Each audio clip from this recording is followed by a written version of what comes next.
Assalamualaikum warahmatullahi wabarakatuh.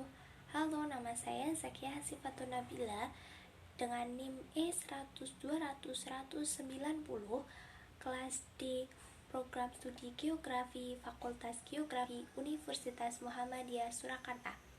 Di sini saya akan menjelaskan pengaruh kondisi geografis terhadap sosial, pemanfaatan sumber daya alam, serta peningkatan sumber daya manusianya. Keragaman fisik pada setiap daerah dapat dikaji dengan geomorfologi, geografi, geologi, hidrologi, dan lain sebagainya.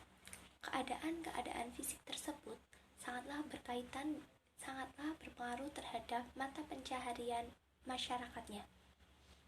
Aspek fisik dan aspek non-fisik sangatlah berkaitan, sehingga menimbulkan adanya kegiatan di dalam masyarakat. Kegiatan tersebut berupa kegiatan sosial ekonomi.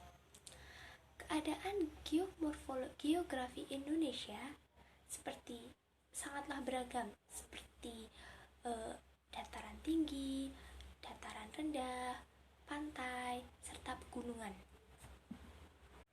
Kondisi-kondisi itulah yang dapat mempengaruhi mata pencaharian setiap masyarakatnya. Seperti pada kondisi dataran rendah atau daerah dataran rendah atau pegunungan, masyarakatnya akan lebih banyak bekerja sebagai petani, peternak, pedagang hasil pertaniannya, dan lain sebagainya. Sedangkan untuk di daerah yang dataran rendah atau pantai, mereka lebih banyak bekerja sebagai nelayan, petani garam, dan pemandu wisata dari pantai tersebut. Kondisi geografis juga terdapat pada daerah perkotaan dan daerah perdesaan. Kondisi itu sangatlah berpengaruh terhadap sosial, pemanfaatan sumber daya alam, serta peningkatan sumber daya manusianya. Jika penduduk di daerah perkotaan, mereka akan bersifat lebih ke individual dan jarang terjadi kontak sosial. Sedangkan pemanfaatan sumber daya alam di daerah perkotaan akan kurang memuaskan atau kurang maksimal. Tapi peningkatan sumber daya manusia yang terjadi akan lebih meningkat daripada di pedesaan. Sebaliknya dengan di daerah pedesaan, penduduk di daerah pedesaan akan secara otomatis membentuk hubungan sosial yang lebih erat dengan banyaknya aktivitas yang terjadi di masyarakat, serta jarak hubungan antara mereka tidaklah terlalu jauh seperti di perkotaan. Pemanfaatan sumber daya alam di pedesaan pun sangat maksimal karena masih jarangnya polusi udara yang dapat menghambat pemanfaatan sumber daya alam. Namun di pedesaan sendiri, untuk peningkatan sumber daya manusia masih sangatlah rendah.